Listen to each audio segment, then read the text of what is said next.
Hi, and welcome to another episode of Wine and Wisdom.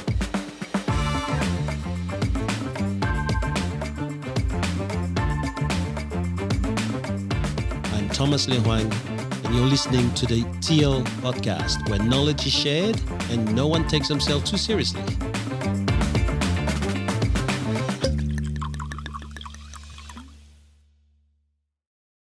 All right, guys, let's get into our next subject. And before our next subject, let's get into the wine, because this is the wine of the podcast. All right, here we go. So this is, I can't pronounce that. Chassagne-Montrachet. There you go. Yeah. What Thomas said. This is from the Burgundy region of, obviously, France. Yeah. Burgundy is, if you know where, or it's probably you don't know, but it's Center of France. Yeah, Dijon it's south of Dijon and south even further of the Champagne region. This is a 2013. Jean-Noel Gagnard. Garage. Yeah, whatever, garage. This is a Premier Cru. So in France, they classify a lot of their wines in this region. It goes Cru, Premier Cru, and then Grand Cru. And obviously the Grand Cru is the best of the area, but the grape has to achieve a Premier Cru for so many years before it can then move on to a Grand Cru. And anyway. But that's only for the Bourgogne, by the way. The Bordeaux have got a totally different style. Oh, there you go. Yeah, there you go. So for this region, I was lucky enough many years ago to go to this part of France. Yeah. And that's the only reason I know that is because we went on a wine tour. So let's see how this wine is. Hopefully it's been open for a while. 2013, right? Yeah, 2013. Man, it better be a good one, because, man, if we beat him, he's in trouble. If you beat it with the rubbish I dished up, mate, we're in it. Yeah, it wasn't rubbish. It was okay I drinking. didn't appreciate it. I wasn't enjoying it. Yeah, but you haven't been drinking the last 2 weeks, man. That's your issue. You've lost a little bit of that training. My taste buds should be firing. Okay, so this year, for those who missed the last podcast, we can... Cheers, boys. One of us are going to go a little bit better wine and the other two are going to stick to that $50. We've said that. And yeah, but that was in the last one. I'd like you to forget something that we've said. Shut up. Wow. Tough wine. It's different, isn't it? What is that Taste flavour? it straight away. French. Oh. Got something different in it. Did you buy it from another garage? No, that's not. Piss off. That's good. Yeah, no, listen. I think I'm not going to listen to you bastards, because I probably left and you're going to shit stir me anyway. The So. blood of Christ? Have we found the Holy Grail? No, I don't think we have. It'd be the blood of Cain if you keep it up. Need to let it breathe. All right, so what are we on? What are we on now? Book club. Oh, yeah. So this year what we're doing one person that inspires us. Mm-hmm. We're going to do a book. Yep. And then we're going to talk rubbish. They're going to be the three segments. Mythbusters, yeah. Mythbusters. So the first book we've chosen is The Daily Stoics by Holliday. It's a book that Thomas and I have been banging on about for a couple of years. Yeah. And we thought it would be a good place to start. Holliday is probably, I was trying to think of the right word, but at the moment he's probably the most prolific disseminator of the ancient Stoic philosophy. So he's talking about it and writing about it more than anybody else. He's not trying to reinvent philosophy. He's trying to explain it to us idiots in a way that we can understand it. Yeah. Yeah, okay. And probably realising the value in it for a lot of the stuff that we spoke about in the last segment for people, trying to break it down in a way that isn't too overwhelming for people, because if you hear the word philosophy, people tune out straight away, especially if you're a bit younger and haven't reached that point in life where you're thinking about your self-worth and your self-growth. So he does it in a way that everyone can understand. And the book that we've chosen is a bloody good book, ATL. Yeah. And simple, for simple minds like me. Simple. Yeah. So it's 366 Stoic meditations or Stoic lessons, one Quotes, for every day. Yeah. Someone buying the book should only read one page a day, and in the introduction he goes on to explain why you should do that, but it is so it doesn't overwhelm, and because it is a process from step one, I've decided to do something with my life, to all the way through to actually growing one page at a time, study it, learn it, and go from there. It's broken down into 3 quarters, so each quarter has a theme, and then each quarter is broken down into a topic for the month. I'm actually interested in hearing Chriso's thoughts on this, because he hadn't read it. Thomas, you and I have read it. Yeah. Well, I'm on my 3rd time round. I actually might try and listen to it this time. Might actually try and learn something this time, but Chris, you probably haven't read a lot of philosophy in the past, fair to say? Not having a dig No, at you, mate. absolutely. No, just 100%, mate. No, absolutely.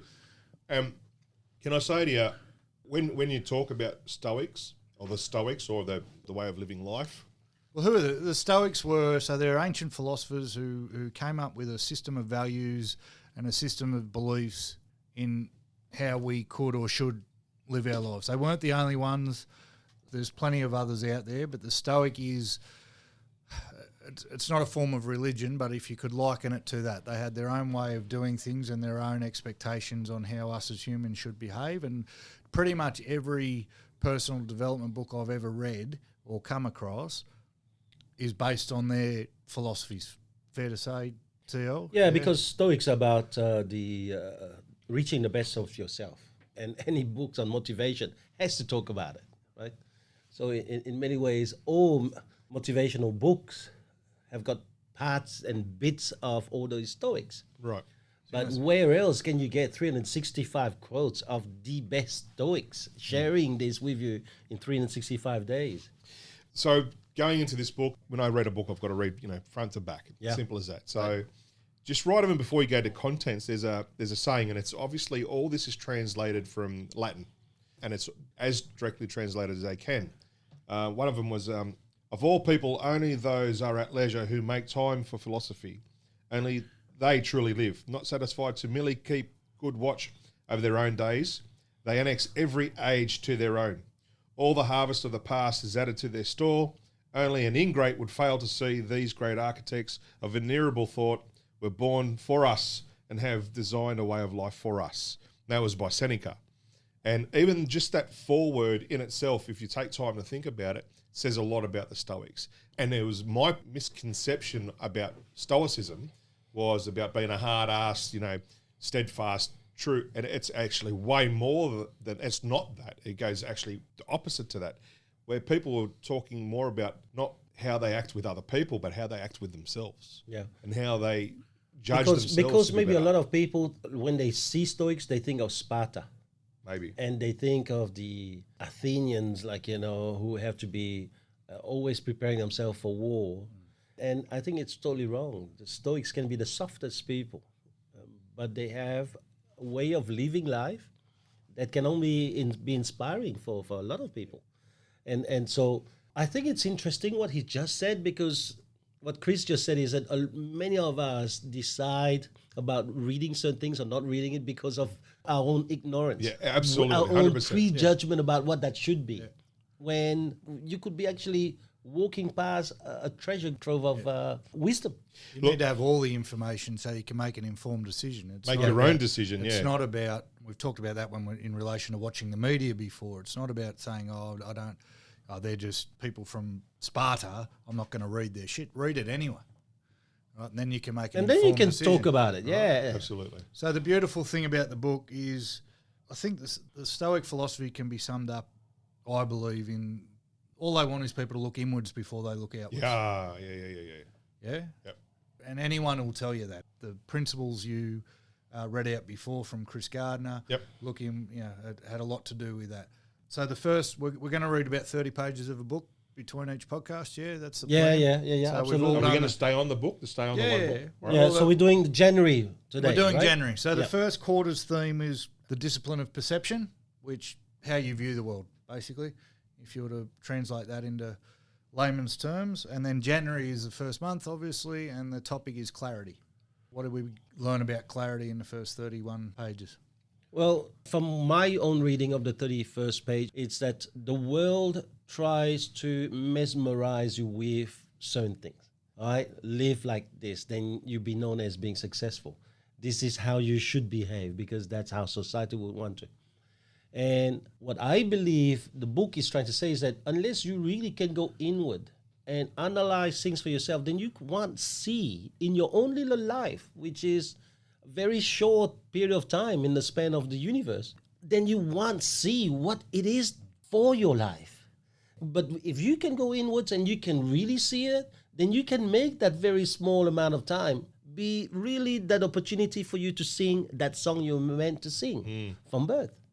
And so a lot of people don't spend that time to really develop the ability to see clearly among all of these fantasies or all of these things that this society is using to mesmerize us into thinking one way.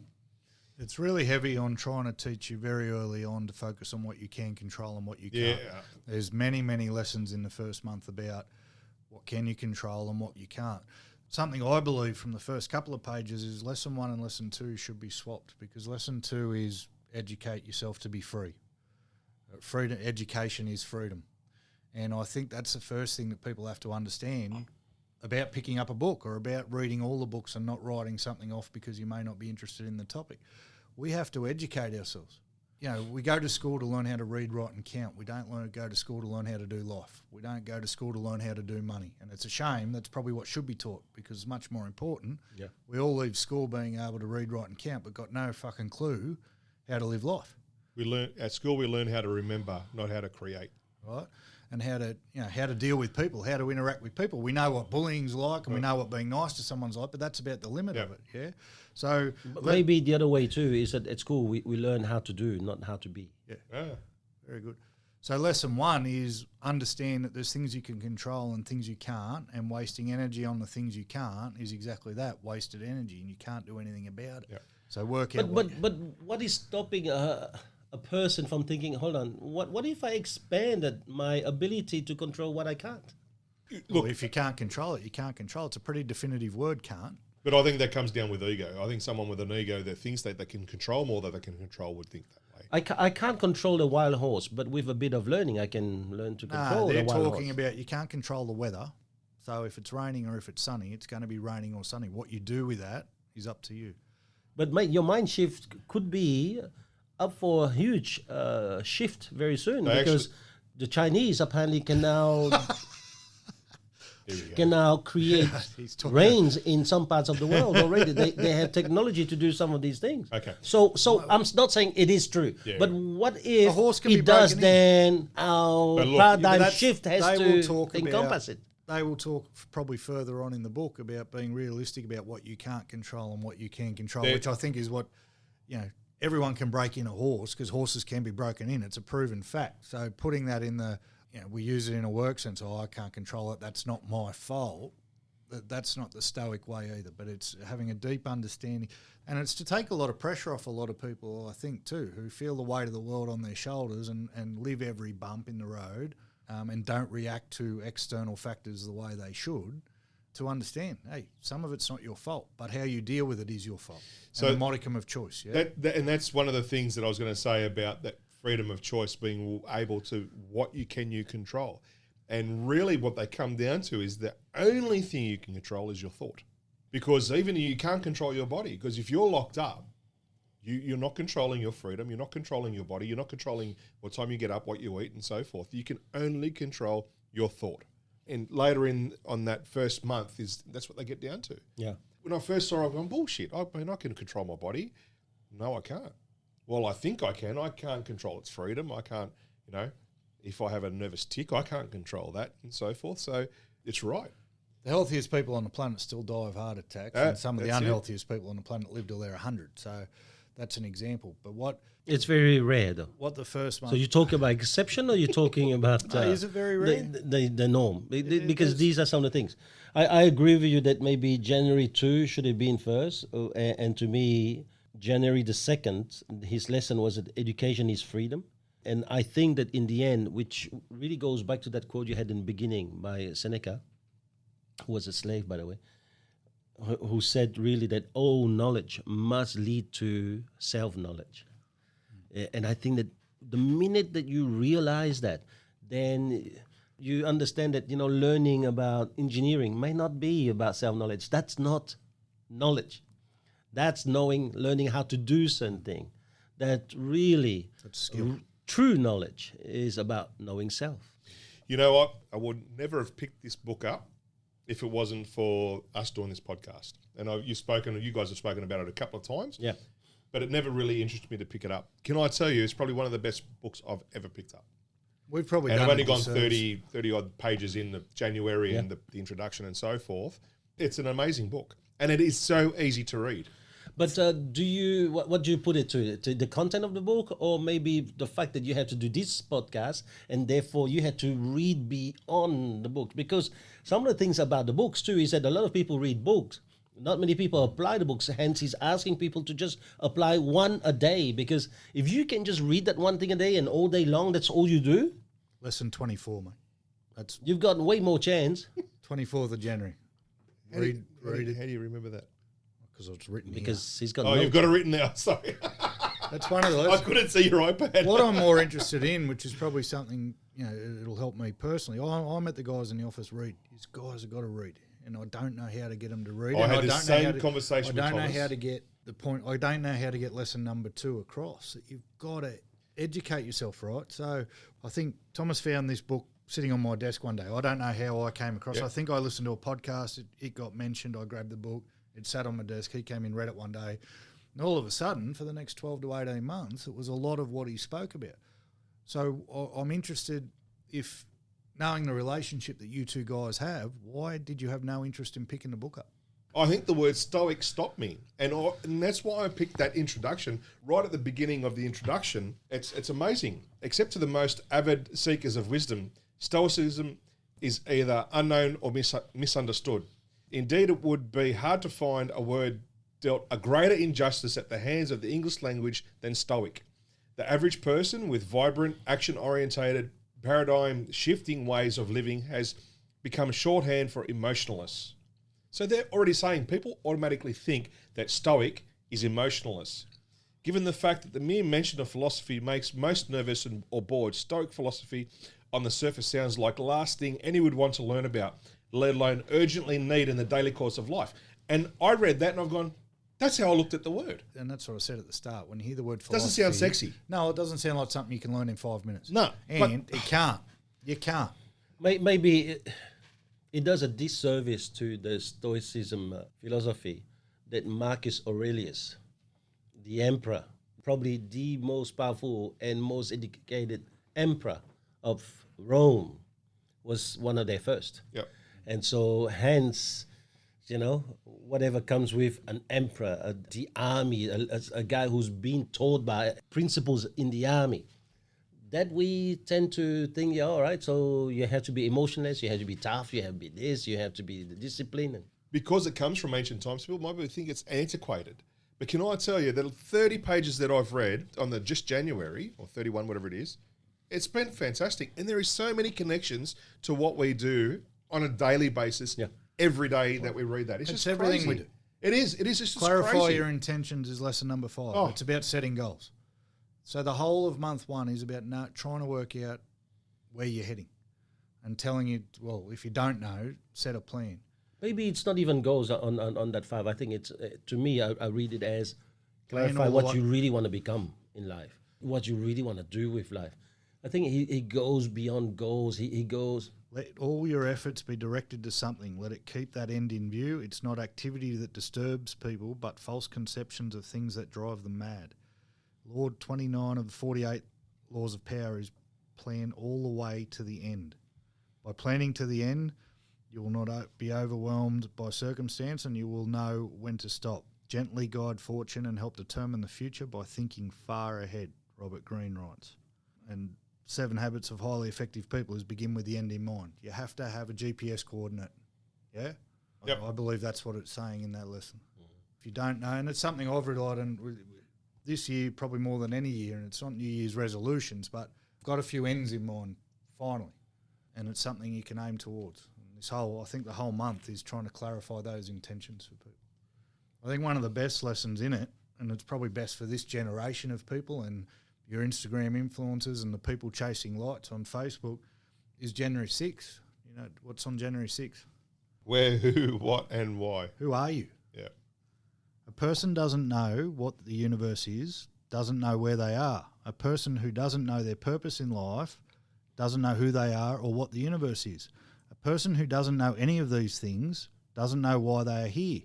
So what to make of people who seek or avoid the praise of those who have no knowledge of where or who they are? Where a lot of us, most of us, are stuck in this circle of chasing praise or accepting criticism for people who have got no idea who they are or what they're doing anyway. Or who don't really matter in your life to start with. And as soon as we realise that, so I'm chasing likes on Facebook from 500 people who are sitting at home going, I don't know what I'm doing in my life either, because everyone's in the same boat. I think that lesson in it is so powerful. Now, the good thing about this book is you're not left to try and decipher all the Stoic quotes on your own. Ryan gives a breakdown of it and what he believes it to mean. So it talks about exactly that. We talked earlier, I might have been in the last podcast, about we're doing what society tells us to do. In the 20s you do this, in the 30s you do that, in the 40s you do that. Rules written by a bunch of people who don't know who they are, or where they're going. But that's how we live our life.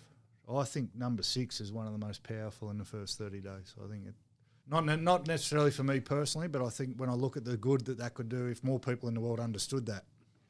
You think about that. 31st for me, the 31st of January, where philosophy as a medicine of the soul. Don't return to philosophy as a taskmaster, but as a patient, seeking or seek out relief in the treatment of sore eyes, or a dressing for a burn, or from an ointment. Regarding it this way, you'll obey reason without putting it on display and rest easy in its care. And I think that's what the entire philosophy of Stoics about. It's about the more you learn about yourself, the more you know that the pursuit of happiness is within. That the pursuit of happiness is not outside. And that we can either live a life knowing that when we die, we all die fortuneless, we all die penniless, and we all die without friends. So because we are all doomed to going to that same destination, our ability to know how much is enough, how much is now something that you need to share with the people around you, so that you make them more powerful in their own life, more fortune to themselves, so that they can go out there and do it to others. I think that is one of the philosophy of the Stoics, is that you can achieve way more with no money by reaching others' hearts than having a lot of money and reaching none. Yeah, number 23 talks about money being not all that. What I got from 31, I thought what he was sort of getting at is when you start doing step 1 and step 2 and step 3 and step 4 and putting in the work and focusing on what you can control, things are going to start going better for you. And as soon as things start going better for you, you're going to get busier, more things are going to happen, you're probably going to buy more things, you're going to do more stuff. And it's saying sort of don't forget where you came from. The only reason you got all those things to begin with was because of the philosophy you were studying and the philosophy you were reading. So don't just come back to it when everything's turned to shit again. Yeah. Don't go, I've done step 1 through 3, I don't need any more, and then everything goes to shit. And then you go, remember that book I was reading? I've just written, the work will lead to success and better business, but don't forget where you came from. Don't forget what got you there in the first place. But in the end, if you take that medicine every single day, then... Yeah, not forgetting where you came from. So don't wait till the building burns down to try and remember how you built it. Yeah. Yeah. Because just doing lesson 2, your life changes. As soon as you make a decision to try and educate yourself on whatever it is, your life is going to change. Yeah. But here is the one thing that Chris brought up in the beginning. Most people read books and never apply any. Most people read amazing amount of knowledge that's been shared by amazing people all throughout history. And we go back to who we used to be before the book.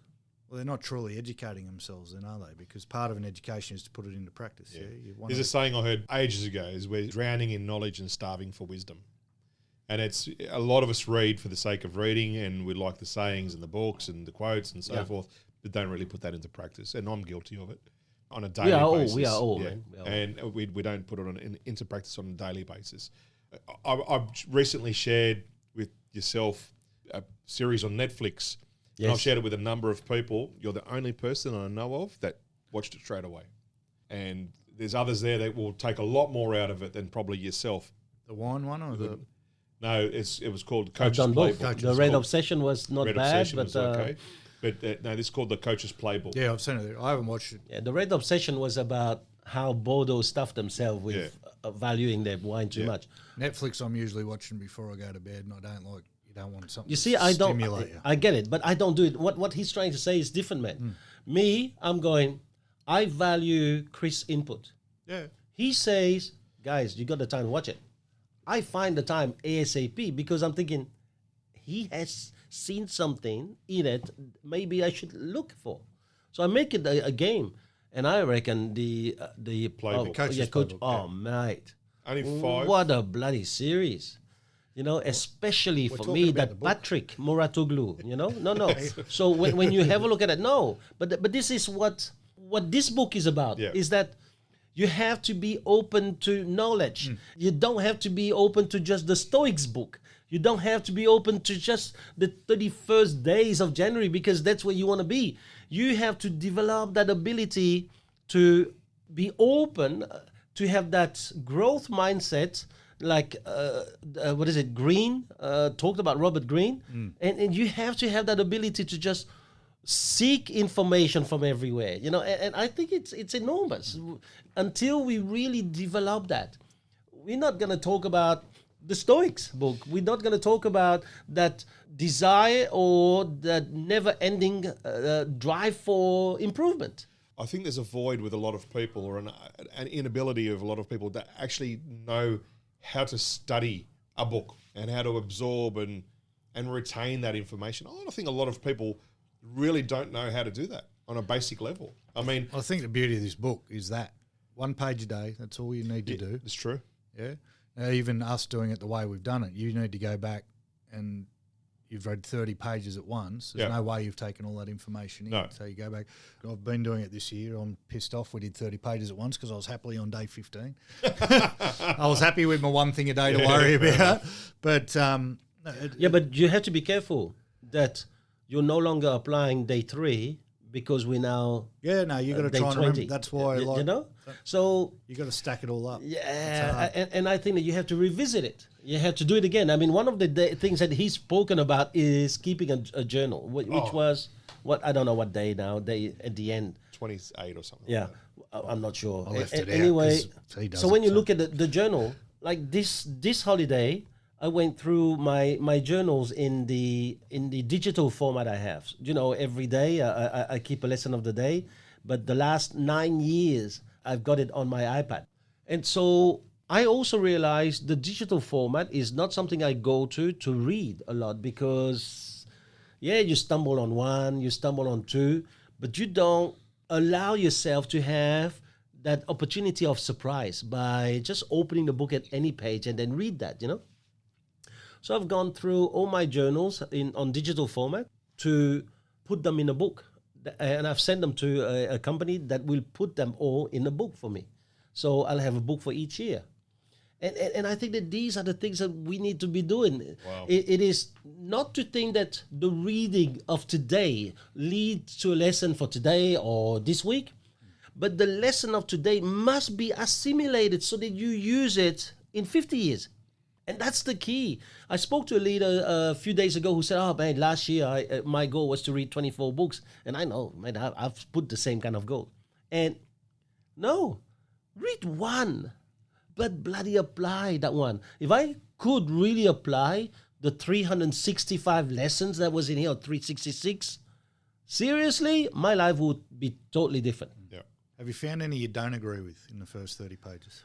I don't. I seem to maybe be a very good student where I go, if a teacher is someone I embrace, even the lessons I don't like from the teacher, I must learn to embrace them first before I'm allowed to reject the lesson. I can't reject the lesson before I try it. Because I'm sure the people would love some conflict because we're usually fighting, Bonnie. Yeah. But it's very hard to fight when you read this book. You There's can't. Look, the one thing I noticed in this book, mate, and then, look, I've only 30 pages in, as I said before, and I think I said before, I can't believe how current it is. It was written hundreds and hundreds of years ago, but the information is so current. It's all those people did, mate. You got to understand who the philosophers were, the Stoics were. All they did, the early ones, they didn't work, they didn't have a wife, they didn't have kids. All they did was study human behaviour and philosophise on the way they thought the world should work. Yeah, When but if you have a look, really, the precursors of the Stoics philosophy were two guys. One was Seneca, whose writing is huge, and Marcus Aurelius, an emperor who could have had everything in life and yet decided to live a life of humility and self-development. I mean, it's huge, man. It's massive stuff. It's huge. And that guy had so much humility. Do you know what hit me the most? Is when the emperor Marcus Aurelius died, he actually asked his aides to burn all his journals, because all of these lessons he wrote every single day, he wanted them to be for him, not for you, because he did not want to have his ideas staining who you were to become in your soul. But then his aides, as they went through it, they realized this is too much information to burn. And so that was the only time probably that they went against his wishes and kept all the books. I mean, what kind of human beings writes a lesson of the day? I don't know for how many years. How many volumes would he have had with his experience? And then decided to burn it at the end of his life. So we're talking about Marcus Aurelius, right? Yeah. There's January 18, which is, funnily enough, today. Right. And one of the things that I read this and I thought, how beautiful. And it is about thinking outside the box and appreciating things that we wouldn't normally look at. And he goes, pass through this brief patch of time in harmony with nature and come to a final resting place gracefully. Just as a ripened olive might drop, praising the earth that nourished it gratefully to the tree that gave it growth. Now, this guy's not only a philosopher, he's also a poet the way he wrote. But as you said, he only wrote this for himself. Yeah. He didn't write this for anyone else to read. No. And some of the stuff is just unbelievable. I think that lesson there, what I took from it is it wants us to look at things more than what they are and That's see right. if there's anything else there. Talks about Yes, looking at but- stuff but- as a poet and an artist. But slowing down for a second and seeing and appreciating maybe even bad things that happen to you for a reason. But you ever thought why he would pick a poet Because the imagery. or an artist? People can understand. You use metaphors, right? You tell us when we're training people or trying to teach a lesson metaphors, because imagery is something that people can understand more than words a lot of the time. Look at the grace of an olive falling to the ground and returning to the earth. If you could say, look, when we die, we go back to the earth, it's not going to have the same picture as someone picturing an olive dropping off a tree. All So right. it's I see it different. I see the poet as a person who seek to see meaning that others can't see, right? Like how many poets write some of those lines and you spend 24 hours reading that damn thing and you're going, man, what did he mean? He was the only person who got it. I mean, if you want to read, for example, Rumi, a Sufi poet, he has lines that I read sometime and I go, what the hell is he talking about? Yeah. And the other person, he says he's an artist, because only an artist will seek excellence in what he's doing. And I think that that's what he's looking at. All right, look at the world, look at your job, look at what you're doing. See it as how it should be. Not see it as how your boss tells you to do it or how you need to do it because it's convenient, it's easy. Make it an object of art. May your actions at work do the best to this duty of yours and create an object of art. It ties into, I don't know if you got it in front of you there because I didn't write it down, but you've just triggered me on one of the other lessons from January was not to do things just out of habit. Yes, to do avoid things. routines. Yep. Not to do things because that's how it was done 10 years ago, so that must be done. I mean, that's pretty relevant to what we do for a living, you know. There's still people running real estate how it was done 20 years ago because that's how it's always been done. It's a weird thing because he talks about follow routines, but then on the 21st he says have your morning ritual. routine. Yeah, morning routine. So go for your morning ritual, but then don't do. Yeah, to but me, he's saying don't. So when he's saying don't do things out of habit, he's saying exactly what you just said. Don't, just because your boss says something is a certain way, don't let that. Maybe you do it that certain way, but don't let that stop you thinking maybe there's a better way. Is there a better way? That's Right. it. Yeah. All right. Now, having a morning ritual, which is something else you talk about a lot, is a great way to start your day and a great way for improving your life. That's a habit that's going to help life. If we followed everything because it's a habit, we'd still be in blacks versus whites and the world would never have changed. So I think that's where the difference is in what they're saying there. Yeah, no? yeah.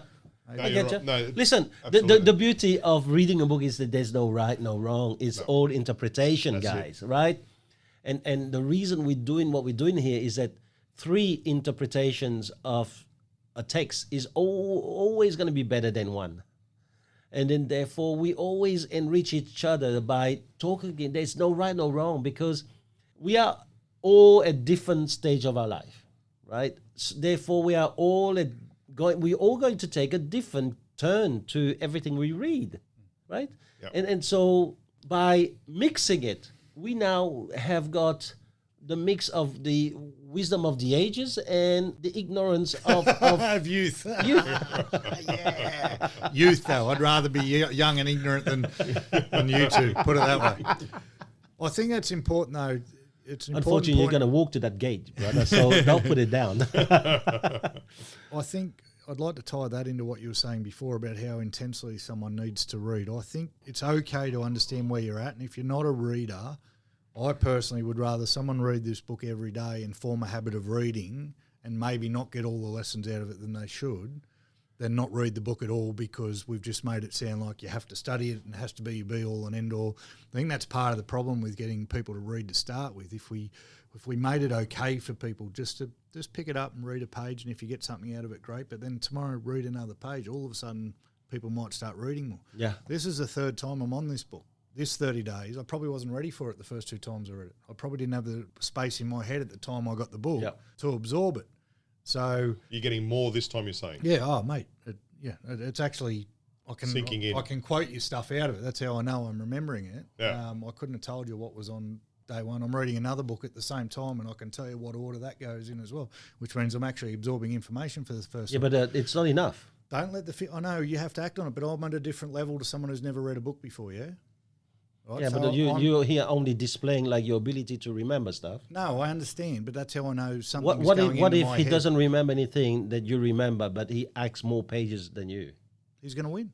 Here you go. I'm not saying, but Therefore- I'm saying don't let it overwhelm you. Don't let Thomas saying that you have to live it, breathe it, and act on all of it and read that book 1,000 times scare you off just picking up and reading one page. Yeah, the one thing that people need to really remember is this.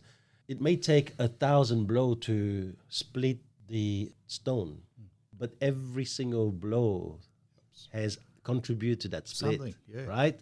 So even if 999 days of reading a book does not do anything, you just have to trust. Maybe that 1,000 will shift your mind, but that was not because of that 1,000 blow. It was the 999 days of you reading, not seeing the change, but trusting the change. Yeah, I just wanted to say, because we were talking at the start about why you didn't pick up the book after we'd spoken about for 18 months, and why the word philosophy scares people off because it sounds like hard work. It is. It's fucking hard work. And for me, it wasn't the word philosophy, it was the word Stoic. But it doesn't matter. It's good that, and one of the things that come out of this is that the association with you guys has allowed me to have this book and actually read it.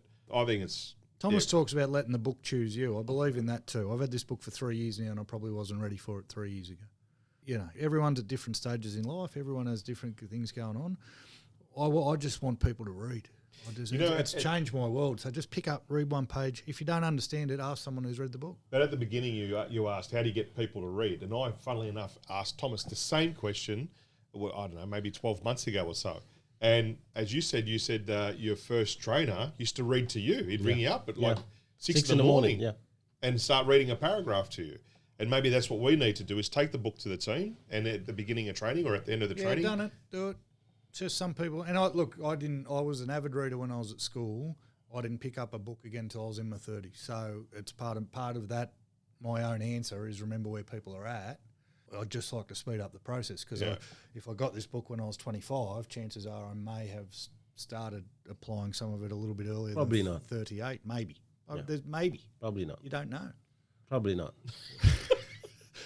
The odds are... Probably not. The odds are probably not. If it wasn't for Chris and I, that book still probably be a very good doorstop for you. It's another bloody good lesson in association, though, isn't it? Because I love what we've decided that, like, how much will we grow this year by picking a different person every fortnight to study and a different book to read every couple of months. So we've got, regardless if you're doing nothing else for the week, at the very least you're trying to learn about another human and you're reading 30 pages of the book. It's only going to help. So it's another great advertisement for... I'm excited for the people listening to the podcast to go, oh, should I go? Or should go and watch the movie or I should pick up the book. I think that's great. And as you say, trying to get people to read. If doing this gets 1 or 2 or 3 people to pick up that book and start reading it, I think we've But done that's a where bloody I'm good different thing. to you, maybe. I'm not interested. The people who are ready will pick it up. The people who aren't, well, they will say ignorant.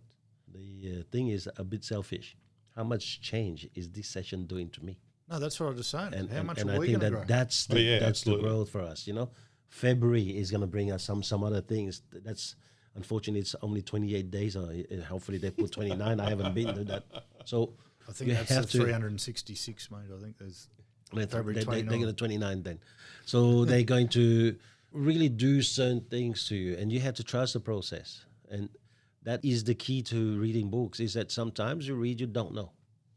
I used to say the first personal development book I ever really read was The Four Agreements, which you've read, I sent to you, and it changed my life. And I used to, every time someone asked me where do you start, I was saying The Four Agreements. Now it's this. I think more so than The Four Agreements. Four Agreements is still a wonderful book, but I think because it's wrapped in a bit of A little bit too new age for me. Yeah, a little bit woo-woo kind of stuff. Yeah. But for me, it was important because I have a lot of issues. I had a lot of issues, I still do, with other human beings. So that whole book's about Yeah, you understanding. don't like anyone. So that's Well, it's about understanding how other people work.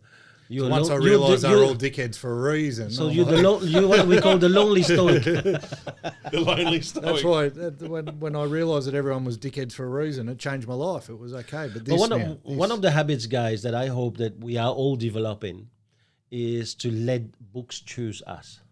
I was in your office the other day, and one of the first things before meeting, I was looking all around, and I saw on top of some filing cabinet 3 books, and I just went, and I just wanted to read. One was with Oprah Winfrey, and I just wanted to read a few lines because if it was right, then the book has picked me. That's how I picked this book in his office. It was just there among other books he had, but this one was just there. And so when you walk into a work environment, you walk into a place where people are reading, just let your eyes run free and let the book pick you. It'll pick you. I used to pick poker machines the same way. Yeah. I used to go, speak to me, machines. And they did. They did. I haven't quit I'm spent going to quite- take your money. Oh, well, good one on this one, guys. Can't wait for $3.79 on Kindle, according to Chris. 73. $3.73. The Daily on Kindle. Stoic by Ryan Holliday. Peace. Cheers, guys. See ya.